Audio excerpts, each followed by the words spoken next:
While pastoring, I loved cars. I loved to drive. I still love driving. It's fun. When I get the chance, which I hardly get. You see, I probably drive maybe twice or thrice in a whole year. Can you imagine that? And then this driving I'm talking about, just a few, I love to drive. I liked it. I enjoyed it. So there was that year, several years ago. I bought different cars at different times. Then I got this one that I liked so much. And the man knew how to advertise it for me.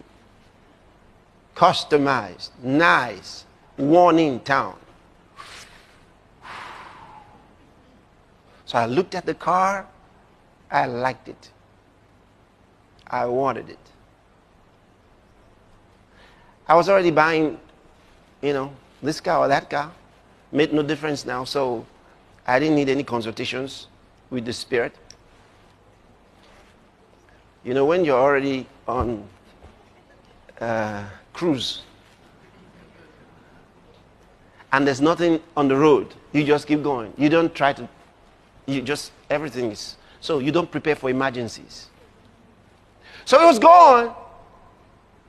And that's the way I came to this car. And I liked it. No consultations. And I paid more for that car than any other 3 cars put together before then. I was excited.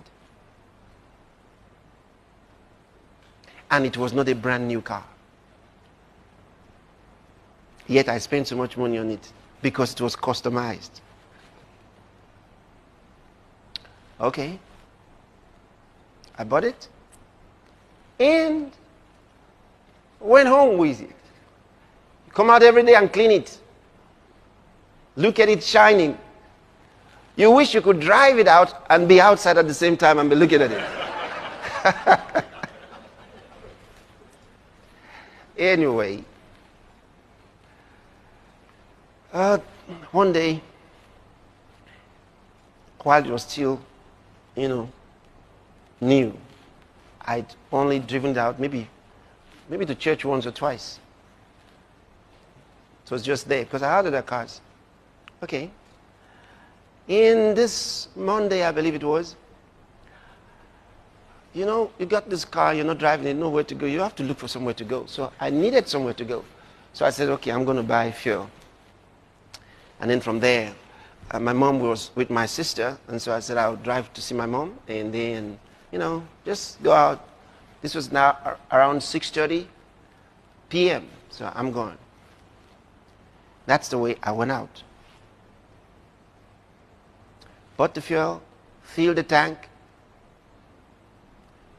and drove, heading for my sister's place to see my mom. Stopped on the way at this supermarket that I'd been to several times. I thought, okay, let me buy some things to take there. As I stopped, before I could come out of the car, another car stopped beside me. And some guys jumped out with guns. 2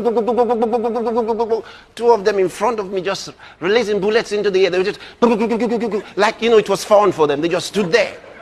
And the others came to the doors. One said, come down, move in, out. They were giving all kinds of commands. I didn't know where I was. Oh. Before I knew what was happening, they opened the back door and said, get inside. The other one opened the boot to get inside. Everywhere. Come out. Where are you? I didn't know what happened to me. They were shouting so much. I didn't know which of them to obey. And the street was neat in seconds. They fled. The people fled. Then, for some reason, beyond explanation, I walked away from there. And it's like, like they didn't see me. I don't know how, but I just walked away. got out of there. The guy had opened the door and asked him to enter. And if you knew about how they used to steal those days, they'll ask the person to get into the boot, they'll carry the owner of the car away and drop him somewhere. You know, give him a ride, drop him somewhere. You know, if they didn't kill him.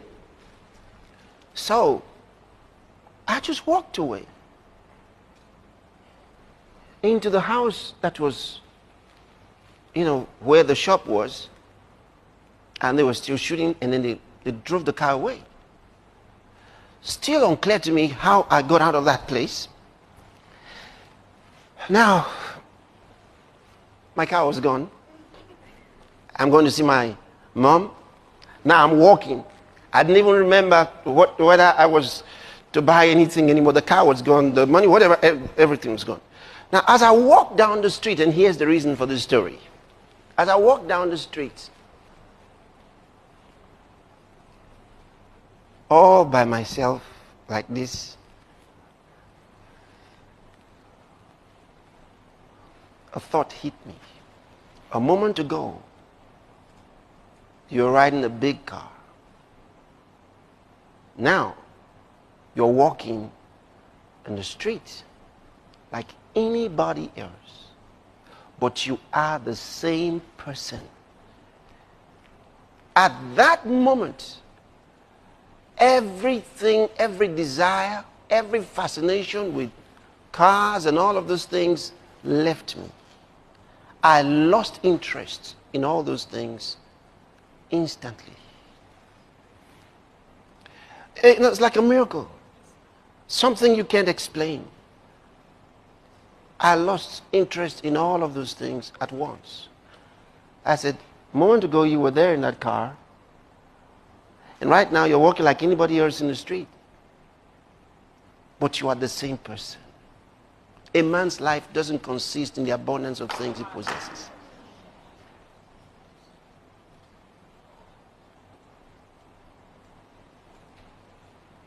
And this is so important. Of course, on Wednesday nights, what I was about telling the congregation what had happened to me, how the car was gone, is I was telling them what happened, just about explaining. Someone came up the platform with a paper, they had found the car. So I announced to them they had found the car, but I wouldn't drive that car again. I'd lost interest. I wish that I knew how to lose that interest earlier. Are you getting what I'm telling you? Because you're the same person. And since that time to this time, not fascinated with those things. They don't mean anything. They don't mean anything. You're the same person. You're the same person.